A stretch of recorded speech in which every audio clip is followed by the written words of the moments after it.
Breaking news tonight, Diddy to sell out Madison Square Gardens over my cold dead body. I'm Nancy Grace. This is Crime Stories. I want to thank you for being with us.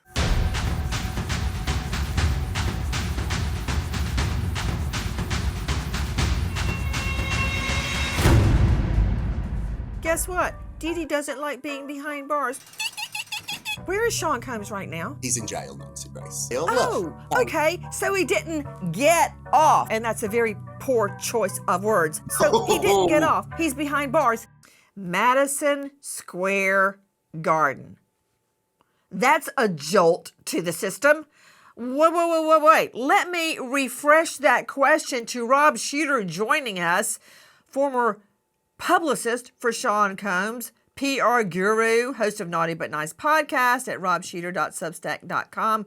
Did I get it all, Rob Shooter, or need I go on? He is still behind bars, right? Yeah. Yes. That's a yes, no. Absolutely, okay, yes. Then how is he planning a sellout at Madison Square Garden? In the world of Diddy, reality often isn't something that he considers. What he's talking about here is that when he finally can do this, he wants to do a big comeback show. And we should take credit here, Nancy. We broke this story 4 or 5 weeks ago on your show. On this show, we broke this story. Sources were telling me that he's planning a massive comeback. He thinks he has won this, Nancy. And when he finally can get out of jail, we don't know how long that's going to be, don't expect him to disappear. He's going to come back with a bang. Okay, what I'm saying, Shooter, is that to appear at Madison Square Garden, you have to pre-plan. You have to get your show together. You've got to get your songs. You've got to get your backup. You got to get your musicians. You got to get your pyrotechnics or whatever you're going to do. And you have to get tickets out there. And he's actually doing it. Listen. He said to me he's going to be back in Madison Square Garden. Doing what? I guess being on stage, and I said, I'll be there. I want to be right in the front. So we'll see. We'll make it happen. Sean Diddy Combs is apparently planning a resurrection tour, telling his attorneys he plans to eventually sell out Madison Square Garden again. That's the defense attorney, Agnifilo, talking to our friends at CBS. And yes, I poo-pooed him when he was part of comparing Sean Combs to MLK and going on, hey, let's pull up that clip from him duking it out with Harvey Levin. It wasn't much of a duke fest because Levin was throwing him softballs, which he missed, by the way. But I got to give the devil his due. He did get Diddy off on 3 of the 5 felony counts, and now he's back talking about selling out Madison Square Garden. Joining me, an all-star panel. But first, Tisa Tells joining us, investigative reporter. She's the star of Tisa Tells on YouTube. Tisa, what? Exactly, Nancy. What in the world? Listen, one funny thing that came out there is my sources are telling me that Diddy's team is putting it out there because he needs to prove to the public, to himself, and even to Trump to get that pardon, that he is still loved. The fact that his lawyer got on TV and said he's going to be on Madison Square Garden. Now, if you look at his record sales, if you look at his concert sales, if you look at the way his last album flopped, it's laughable.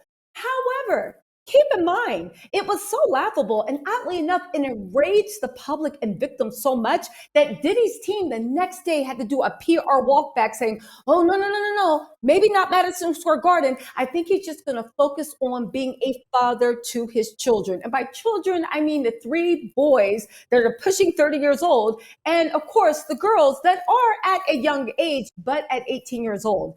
Diddy's team is a little bit shaken at the way that he kind of thought that if he beat these charges, he was going to be walking back in and embraced by these open arms. Maybe his PR team PR'd a little bit too hard and Diddy started believing his own hype. But my sources are saying Diddy's team was shocked at the level of anger that Madison Square Garden actually invoked with the general public. You're in there telling us you're going to be the Martin Luther King of domestic violence and free everybody from their evil thoughts. You're saying you're going to make a difference. You're telling us you're repented. You're going to take time to think. And within what was it? Not even 14 business days. You've thrown all that out and you're sitting there bragging to everyone before the judge even has sentenced you that you're going to be up on Madison Square Garden. Again, a lot of people took that as a threat, and it looks like Diddy's team is trying to walk that back into something that looks more family friendly. Okay, they may be doing that, but cat's out of the bag. They've already made it public. He plans to sell out MSG. To Dr. Bethany Marshall joining us, a renowned psychoanalyst out of LA, author of Deal Breaker on Amazon. You can see her on Peacock and find her at drbethanymarshall.com. Dr. Bethany, I'm going to go in a moment to Danny Pinter, who is with the National Center on Sex Exploitation, but it just rubs me the wrong way. All right? Yes, I know Agnifilo and his team got Diddy off on 3 charges. He's still convicted on 2 felonies. I know that. But I saw the Cassie Ventura tape. I know what the victim said. And there are many, many more victims that the state did not use. And that's on them. All right? I was told over and over as a trial lawyer, overkill, overkill. You're putting up too much evidence to get a conviction. How do you know that until after the trial? You have one swing at the ball, one bite of the apple. And if you don't go all the way, you could lose the case. I think there was a lot more victims. There were a lot more victims, and there was a lot more evidence they could have put up. They pared their case down, and now they're reaping what they sowed. That said, we know what the evidence is, Bethany. We know about all the civil lawsuits. Even if you throw out half of them, even if you throw out half, you've still got dozens and dozens of women that say they were drugged and at these parties, the freakoffs. I saw what happened to Cassie. I saw the bruises. I heard the stories of when one victim would vomit after being peddled to multiple male sex workers. He would put her right back into the freak-off, put on some makeup over those bruises, and get back in the ring. I know all that. And for him to be bragging he's going to sell out Madison Square Garden, it's offensive. It's offensive. You know, Nancy, and everybody who would attend that concert, I don't believe that concert will ever take place, would be somebody who does collude with sex trafficking. Who's going to show up at that concert? You know, the fact that P. Diddy is saying this means he has absolutely no remorse for his actions. The fact that Mark Agnifilo is going on TV and slow rolling the truth about Madison Square Gardens. I heard him talking to Harvey Levin, and he said, Madison Square Gardens is way down the road, and now he's just going to focus on being with his children. It's just a big fat lie, Nancy. You know who Agnifilo is not mentioning? The victims. He actually said to Harvey Levin that Gina, the third victim, is now coming out and saying that she did not feel abused by P. Diddy. It is so laughable. It's like the lie is being perpetuated. And Nancy, the research shows that men who commit... Bethany, in just a few moments, I'm gonna explain the impact that Gina is having right now. And I've got her on tape complaining, as she should have, about being forced to have an abortion, at least one abortion. Isn't it odd how people change their tune? But that said, MSG, Madison Square Garden, bragging about headlining there at a sellout tour. To Danny Pinter joining me, VP, Director at Law Center, National Center Sex Exploitation. Danny, I remember trying cases, many, many, many cases. And I guess I can throw child in the same pot to stew. And I would sit there waiting on the verdict, feeling like if I got a not guilty, I would have let down these women who had already been through so much. Many of them beaten. A lot of times people would break in their home. Some of them were I mean, there's just, the whole gamut of ways a woman can be brutalized. And very often the same thing with child. I would sit there waiting and, putting on a brave face, thinking, if this goes bad, they're going to walk out of this courtroom and they will never have gotten justice. And it will be my fault. And they will go the rest of their lives feeling like nobody cared and nobody believed them. The women in this case already feel that way because of the 3 not guilties on 3 counts. Absolutely. MSG, Madison Square Garden, that's what he's bragging about? It's so offensive. This is a narcissist who's been empowered by this unfortunately failed prosecution, right? He feels more powerful than ever. That's what it looks like to me. And it's so telling that it's turned right back around to me, me, me, me. He thinks he could do anything. And he's showing absolutely no concern for the victims at all. And the fact that his lawyers aren't even in tune with how bad this is going to play for him, and he hasn't even gone to sentencing, is disturbing, to say the least. I'm glad you said that. Hey, Judge, are you listening? Are you Exactly. listening? All that BS, I'm talking directly to you, Judge. All that BS about how he's going to be an anti-domestic violence advocate, how he's going to spend more time with his children and start a new leaf, turn over a new leaf. What he's doing is planning a sellout tour at MSG. That's what's happening, Judge, in your backyard. Now let's see what you do at sentencing. Are you going to buy what he's selling in court with his grandpa Diddy look? You know, to Rob Shooter, what Danny Pinter and Dr. Bethany Marshall said is a little scary, and I'll tell you why, Shooter. Because it could happen.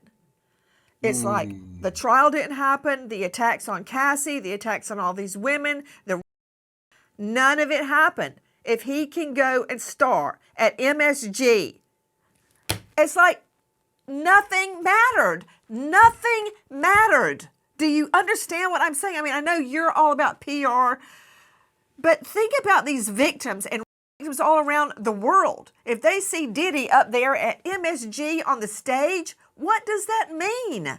It's heartbreaking, Nancy. You're absolutely right. And that's why people like you, me, the panel have to keep talking about this. This story's not over. Diddy won't allow this story to be over. For the rest of his life, we have to remind people of that Cassie tape. We have to speak out. We've lost the first round, Nancy. He is empowered. He's emboldened. He is not going away, but we have to think of these victims and other victims. But this garden, this Madison Square Garden, Nancy, my sources tell me, and we broke it on your show, not only is it happening, it is going to be massive. They predict it might be more than one night. There's going to be special guests on the lineup, including potentially Kanye West. Diddy is going to make a splash here. It's going to be really difficult for us to watch, but we have to because it is going to happen. Think about it. What if you could delay your next 2 mortgage payments? It's not just a dream. That would equal money in your pocket and much needed financial breathing room. If you're interested, go to American Financing now.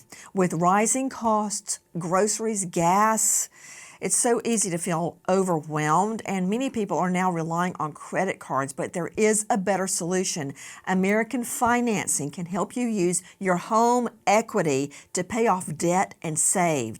They're salary-based mortgage consultants helping homeowners save an average of $800 a month. Add it up. That's like getting a $10,000 raise. Call toll-free 866-888-0344 or go to americanfinancing.net/Nancy. That's 866-888-0344. Troy Slayton joining me. Slayton, as much HELL as I give him, is a veteran trial lawyer. He's won a lot of cases. Do I like it? No. Is it true? Yes. He's a renowned LA criminal defense attorney. Slayton, just like you hear Shooter talking about PR and appearances, I'm sure you tell your clients when they go in court, at least act interested. Act like you're taking notes. Dress up as much as you can. Don't look like a slob. Don't look evil. Don't look menacing. And don't scare the jury with freaky looks. I'm sure you tell them all of that. Like, look at the O.J. Simpson trial. Simpson looked like, a male model sitting there taking notes, looking studious. I think he even got the Bible out. That said, isn't this kind of a bad look before sentencing? Instead of talking about all the good things you're going to do when you get out to help other people, you're talking about a sellout tour to MSG? Of course, you want to explain all the mitigating factors to a judge, because that's what the judge is weighing at the time of sentencing. But is a person, once they've been convicted and done their time and gotten out of jail, are they supposed to just hide under a rock, or are they allowed to create art? He was an artist. I can think of other people that did horrible things. Woody Allen, Roman Polanski, others that did horrible things, maybe, and yet they still are John able Wayne to Gacy create said he's an amazing artist art. too. Remember John Wayne Gacy, the killer I clown. heard He says he's an the other artist. panelists So say does Jodi that this was Arias. a So failed, what? But this was a failed prosecution. He's an This artist. wasn't a My rear failed end. That means prosecution. nothing. Sometimes a jury gets it wrong. Sometimes a jury gets it right. But that's our system. Just because a jury came out with a verdict that you don't Lord, like I asked doesn't you a mean that it's a question and failed you go off prosecution. on the system. What's next? Are you going to spout out the Constitution? I asked you Nancy, he's a not look, supposed about to a hide look. under This is a a rock. bad look. He's supposed to be helping other people. Nobody said hide under a rock. And you said So when he gets out of if jail. He's not if he's out able of to earn money, jail. if he's able to earn money, then he's able to better help the community, better help his family, better help others. I mean, he's even talked about wanting to be a sex victims counselor. Put him up. A sex victims counselor. Okay, you know what? Take him down. Dr. Bethany Marshall, did you just hear that? Did you? I still see Slayton. My eyes are bleeding. Bethany, did you hear him? That Sean Combs says he wants to be a sex victims counselor? You know what, Nancy? That's What will like he do? Jody, Give the not- sex victim a drink and say, down it, honey, and ignore the GHB in it? I mean, that has everybody This lost is like- their mind? A sex this is like victim Casey- counselor? This is like Casey Anthony saying she's going to work on behalf of missing and exploited children. They try to get on the other side in a grandiose way of the crime and portray themselves as the savior. You know what I think is motivating this Madison Street Garden concert? It's a good way to procure victims. What better way to find future victims, to accost, to attack, to sex traffic, to domestically abuse, than to throw a huge concert and send your minions out into the audience and find fans, find adoring fans. Nancy, he needs to put the band back together again in terms of his whole, he was accused of RICO. He's going to have a team that helps him throw this concert.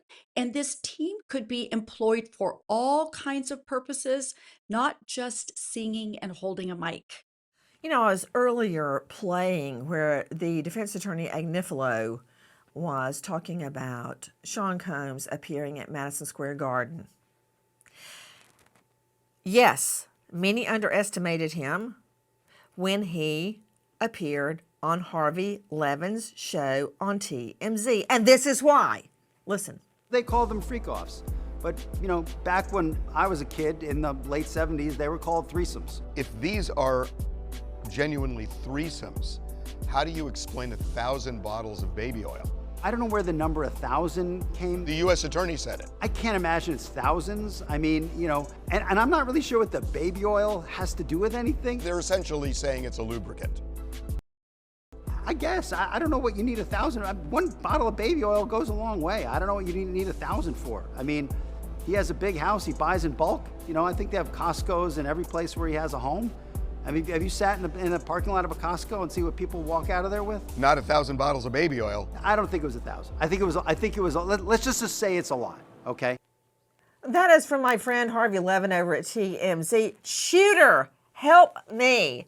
Harvey Levin practically had to spell Lubricant RICANT, lubricant. What? And this is the guy that masterminded getting Sean Combs off 3 counts, I think. Yeah, Maybe it was yeah, Timmy he did. Georgos. I find it really hard to give him credit.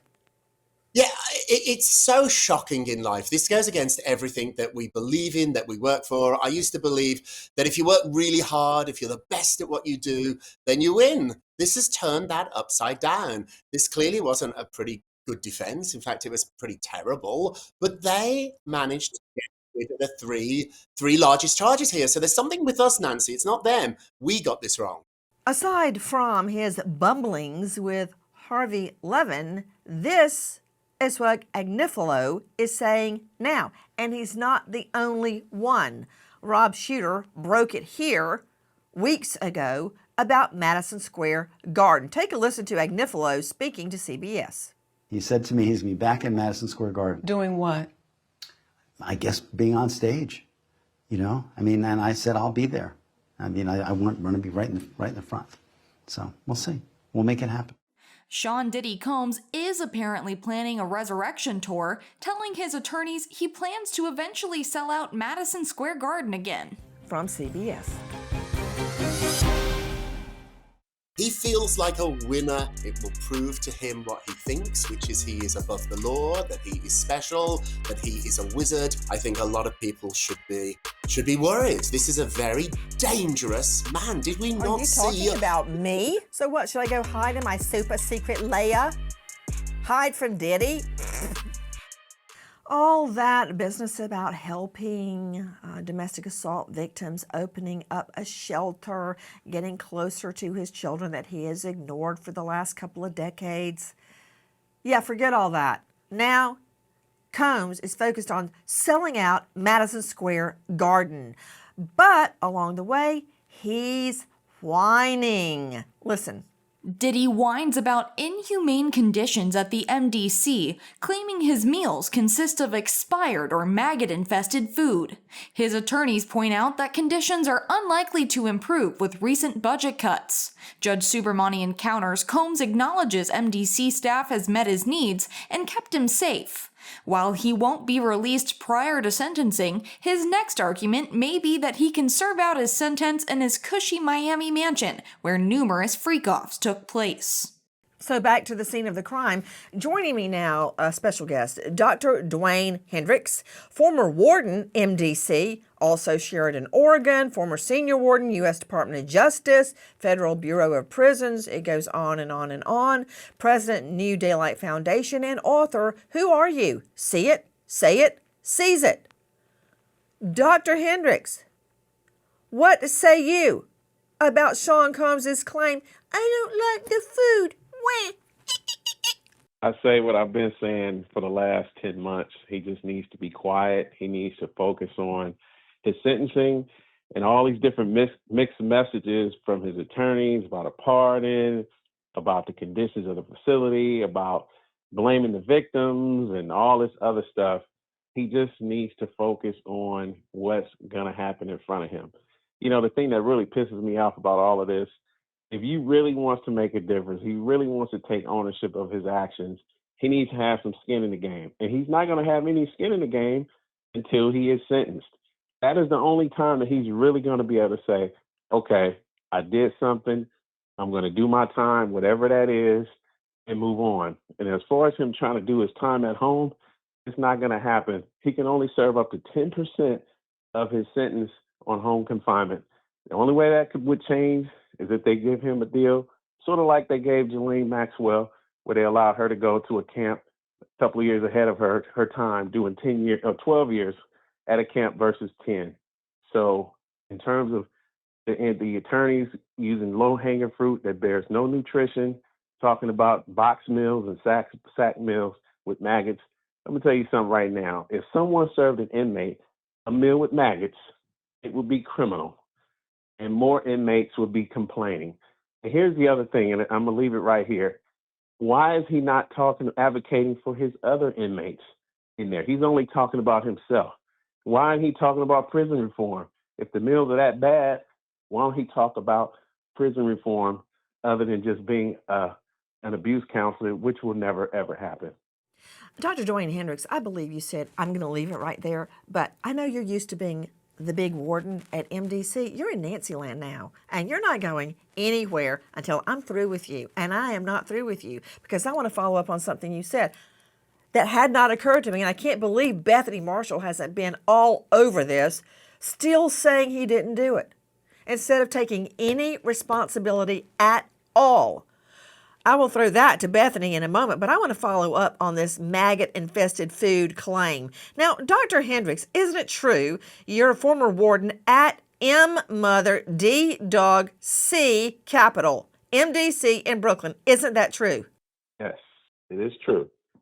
And isn't that where Sean Combs is now, the MDC, your former workplace, right? Yes, ma'am. He is.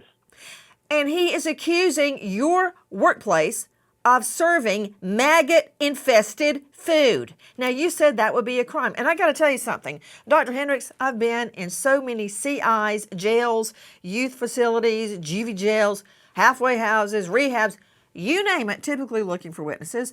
That said, I've seen the food. I've eaten the food. I never saw anything like that. And I've been in jails and CIs all over this country.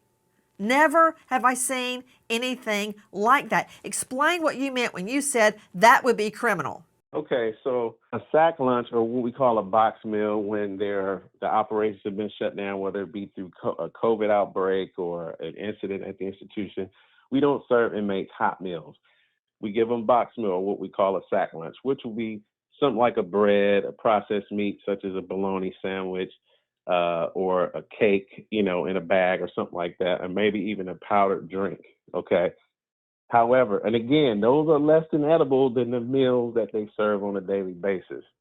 But they, in no way, shape, or form will an inmate, because the inmates serve the other inmates, there's no way another inmate will pass on a meal to another inmate with maggots in it. So again, I've questioned some of our box meals in the past in terms of how edible they may or may not be. But in no way, shape, or form, a maggot will be ever served. Well, what do to you mean another by inmate. that? What do you mean you questioned the box meals in the past? What do you mean you questioned them? Look, I want him Because in jail. they're not I don't want him to eat maggots, okay? I understand that, because they are. I mean, and that's why they can only eat box meals for 3 days. After that, they have to have a hot meal, because ultimately. Well, what's wrong with the box meal? What do you think was wrong? What, it just didn't taste good? No, they have no nutritional value. And if you have a person in there with diabetes or any other chronic issues, so suddenly, Dr. Hendricks, you're worried about nutritional value. Yeah. So your concern was the nutritional value. Mm-hmm. Do I have that right? Uh-huh. You have that right. Yes. Okay. Because have you ever seen what Sean Combs is describing, Dr. Hendricks? Never, ever. I've never seen a maggot or any worms or any other parasites crawling in a meal that is served in a prison. I have not. Have you ever eaten the food, Hendricks? Yes, I have. And as an executive staff member, we were charged with eating at least one meal during the week, whether it's during the lunch meal or if we're making rounds in the evenings or the weekends. And all the duty officers are charged with eating a meal. Okay, and what was the meal? What did you eat? So today they're having spaghetti. They're having what I call school pizza, those little square pizzas we used to get in school. And then they'll have maybe a salad. And if they're on a no-flesh meal, they may just have like a peanut butter and jelly sandwich or some sort of protein, maybe beans or something like that, to make up for the nutritional value for those who don't eat meat.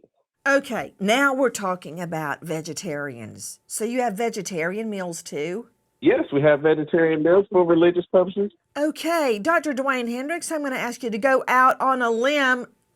Sean Combs is saying he is getting maggot-infested food at your old work home, MDC. Is he lying? He is lying. Unless I hear otherwise, he is lying, because there's no way inmates serve other inmates. You will never do that. And a staff member wouldn't allow that to happen, because, again, that would be criminal. Okay. Between Sean Combs and Dr. Dwayne Hendricks, I think I'm going to go with Hendricks. Okay, straight out to Rob Shooter joining us. who practically lived with Sean Combs as his PR guru. Shooter, what would be Diddy's typical breakfast? Ooh, Diddy for breakfast would have salmon, eggs. It would be very, very glamorous, maybe a little bit of caviar, maybe even some lobster. So he would eat very, very well throughout the day. It would all be prepared by a private chef. He had a private chef that lived with him, and also too, he did enjoy going to restaurants. I very, very, very rarely saw him ever eat dinner at home. 5, 6, 7 nights a week, he would be at the top restaurants in New York City, Miami, and around the world. I'm sorry, my brain froze at the word caviar. Could you repeat what Combs is used to having for breakfast? Puff would eat the best, the most expensive, the most luxurious food in the world, including caviar that had probably been flown in, fresh salmon, often flown in from Alaska for him. He lived like a king, Nancy. Wait. What? He got what from Alaska? Fresh salmon would be flown in from Alaska, fresh fish. I'm sorry, they don't have that at Aldi's and Kroger, so I don't even know what you're talking about. Okay, fresh salmon flown in from Alaska for him to have for breakfast? You better believe it, Nancy. His meat would be coming from Texas, the freshest food you can imagine, and he'd have a chef to prepare all this for him. He was not much of a cook. I never actually ever saw him in the kitchen, and so he had a chef, a full-time chef, that lived at his residence and would travel with him. I was on a private plane once with Puff, and the chef was on the plane when he flew from New York to Miami to LA. That's his plane. A chef would be on that plane. And also too, Nancy, they would serve fine dining on the plane. There was always a lot of food, good food around Puff. Now Diddy's whining about his food. Boo the hey who. Please join us on our mission to find missing people, especially children, to solve unsolved homicides. If you're on the go, catch us on your favorite podcast app where you can get all of our content where we, in our own way, seek justice. This dirty Diddy playbook, blaming the women, blaming the victims. This is as old as time. The women's provoked him to violence. It's their fault. What, should they be behind bars and the choir boy walks free? Yes, his lawyers actually referred to him as a choir boy. Now he claims he's going to sell out MSG, Madison Square Garden. But whoa, wait a minute. Now, coming to Sean Combs' aid is a woman many of us know as victim number 3. The woman that complained on air he forced her into an abortion and mistreated her. We can only ask ourselves, why the sudden turn? Why the bizarre change of coat? Why now speaking out to help get Sean Combs out of jail? I'm talking about the GF girlfriend, Gina. Federal prosecutor star witness goes MIA. Their attempts to reach victim 3 and her attorney failed. The disappearance even more shocking as prosecutors said victim 3 no longer wanted to testify. TMZ reports the woman refusing to cooperate. Prosecutors said victim 3 would disclose very personal and explosive details concerning abuse she suffered under Combs. And exactly who is Gina? Listen. Gina is fashion and travel blogger Virginia Huyn. Her relationship with Diddy began on Valentine's Day after a chance meeting in Miami, and she continued to see Combs for about 5 years, deeply in love with him despite his relationship with Cassie. After their breakup in 2019, Gina gave an emotional interview detailing physical abuse from Combs in 2 instances where he pressured her into getting an abortion. He was like, "You're gonna get an abortion, right?" And then I was like, I don't know. I don't know yet. And then he offered me $50,000 to get rid of it. He would always compare me to Cassie and tell me that I'm the bad one and she's the good one.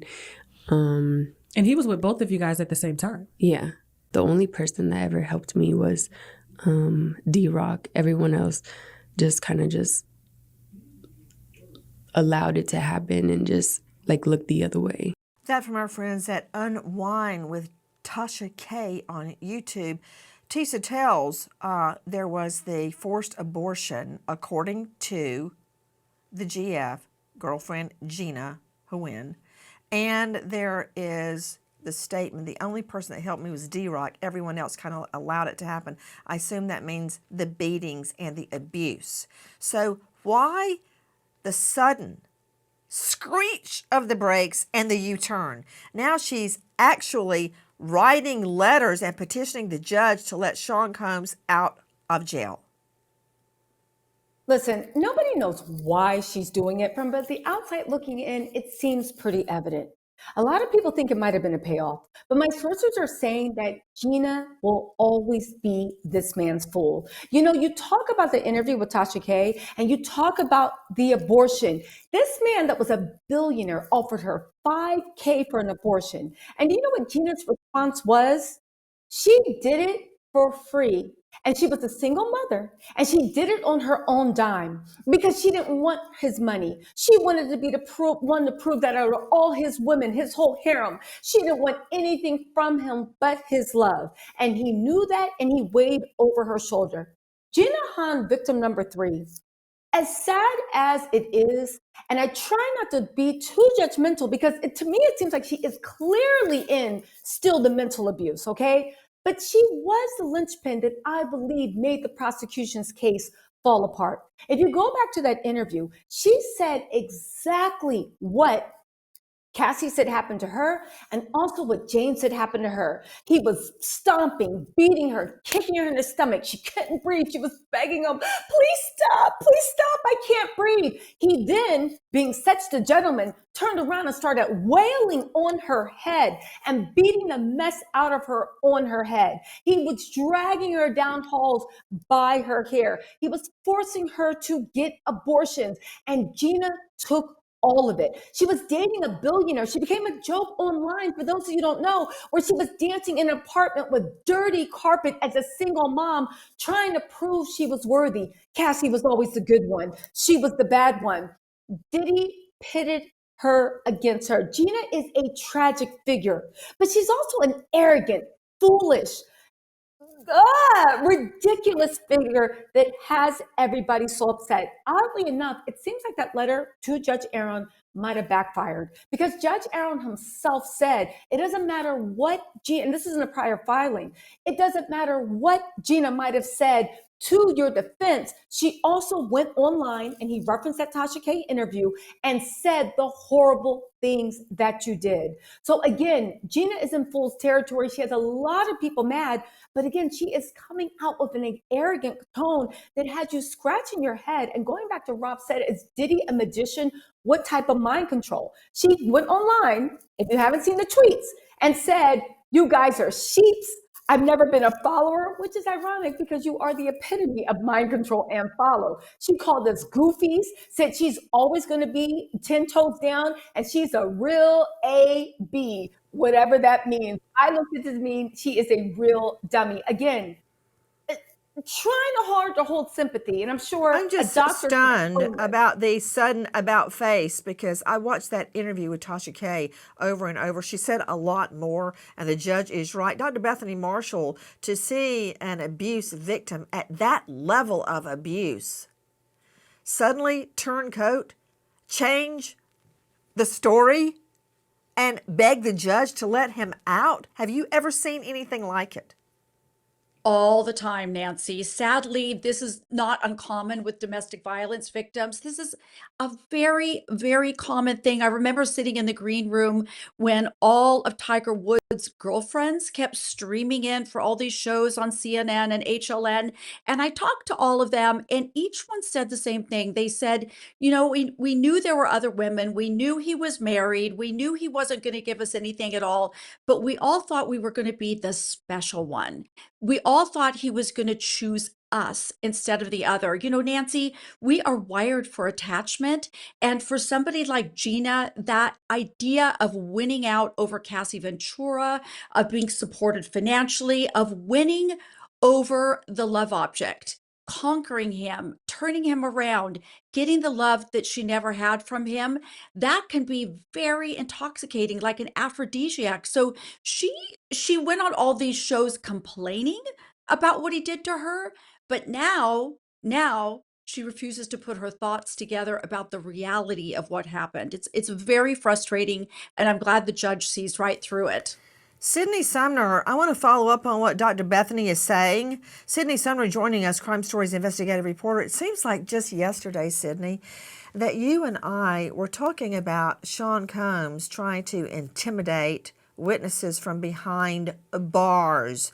Do you remember those incidents? I mean, Gina Nguyen is a witness, an intended witness, although she didn't show up. Now, could you refresh my recollection, Sydney, about claims Sean Combs was intimidating and or trying to bribe is such an ugly word, convince witnesses not to testify?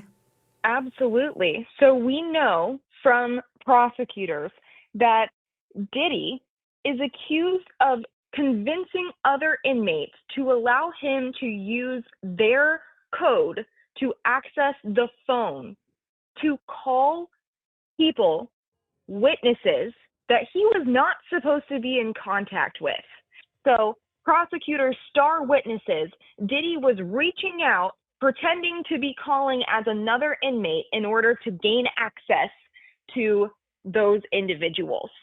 So that was pretty crazy. And then beyond that, he also used his own phone number code, but would call one of his sons and then have one of them patch in one of those protected witnesses that he was not supposed to be contacting. And even before that, we know that he contacted a Danity Kane member. So this was just a few days after Don Richard came out and claimed that Diddy was abusive on the set of Making the Band. He contacted another Danity Kane member 200 times in 48 hours until she finally posted something publicly that said, "I don't remember things going down like that." So Diddy is not opposed to reaching out to witnesses and getting them to say what he wants them to say, whether that's through money, threats. He's no stranger to witness tampering. Rob Sheeter joining me at robsheeter.substack.com, former PR guru for Combs. Wow, what a coinkydink. Yeah. After watching Tasha K's interview with Gina Nguyen repeatedly, and all the things she said happened to her at the hands of Sean Combs, now suddenly you turn about face and she's writing the judge a legal letter asking for Sean Combs to be freed. What do you think happened?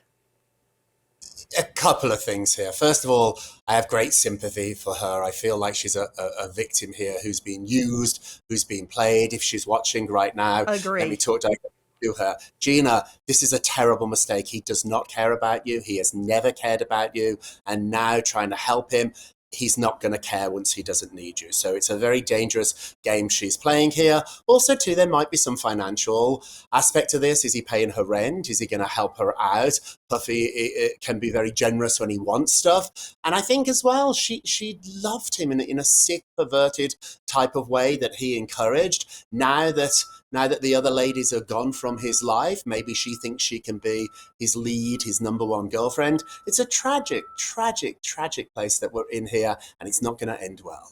And let me be clear, we have no evidence that a bribe or a threat occurred to make Gina Nguyen change her, to make Gina Nguyen write a legal letter to the judge. But again, Rob Shooter, when you don't know a horse, look at his track record. He was already caught, according to reports, trying to convince, that's certainly putting perfume on the pig, a euphemism, trying to convince witnesses to either testify in his behalf or not testify. Okay? Yeah, he orchestrated the whole trial, and it worked. He got off on 3 counts. It worked. I think what we can say here without any doubt is that the law doesn't apply to Diddy in his own mind. And so Diddy will do whatever it takes to get the result he wants. And if he has to talk to people, to get letters, to get endorsements, he will do it. He will promise people the world. When he needs you, there is nobody more charming than Puff. When he doesn't need you, she ain't ever going to hear from him again. Dr. Bethany, help me out here. Why would any woman in her right mind want to be first in the line of many? I mean, what? You're going to be queen of the victims? You're going to be the victim queen? All these women that want to be with Sean Combs?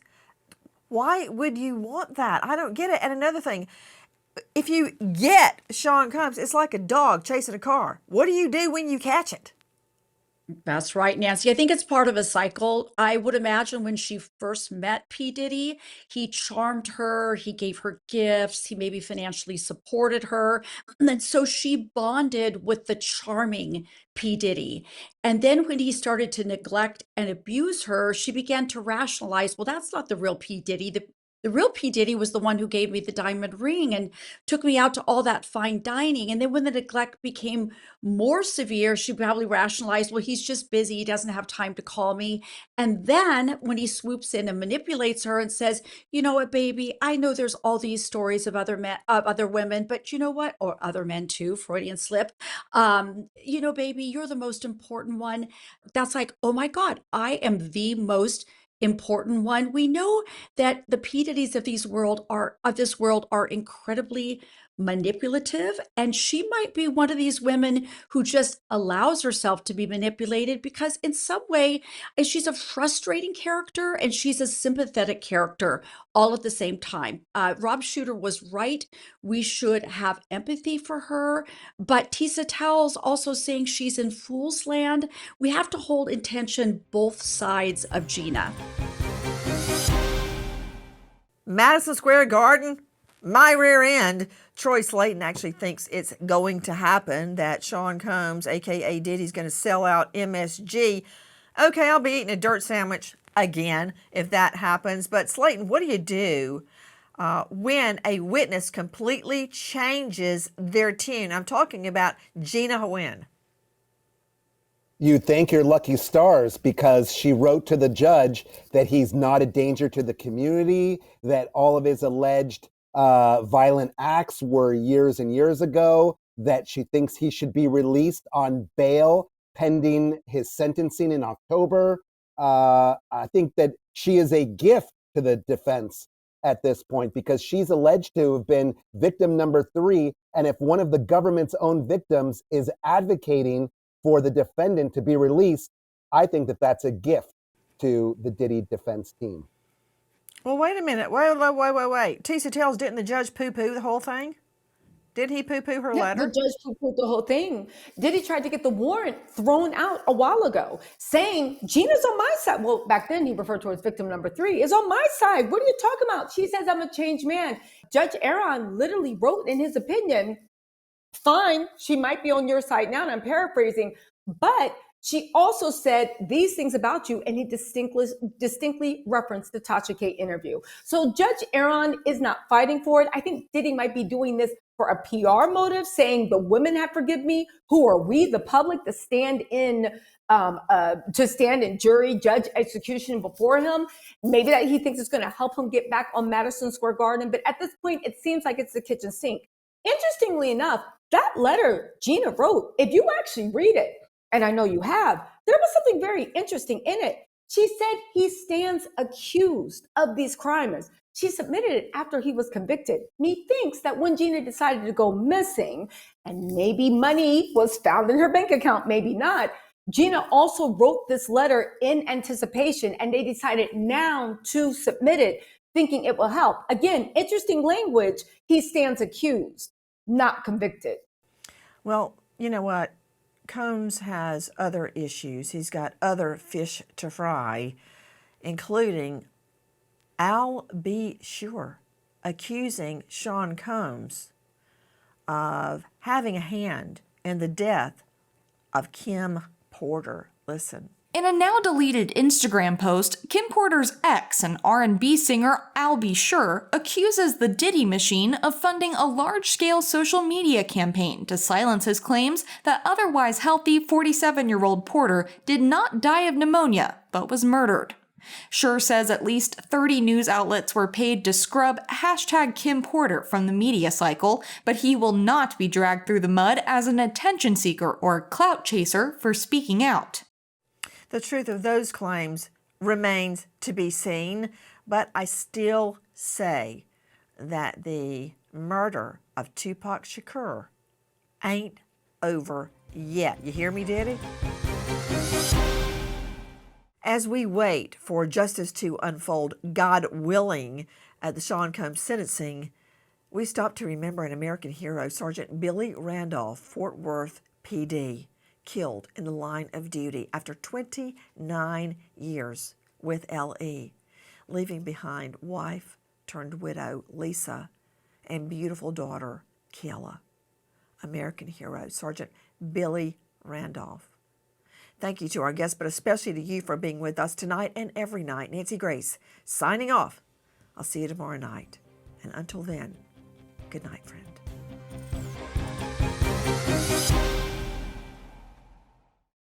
Please join us on our mission to find missing people, especially children, to solve unsolved homicides. If you're on the go, catch us on your favorite podcast app where you can get all of our content where we, in our own way, seek justice.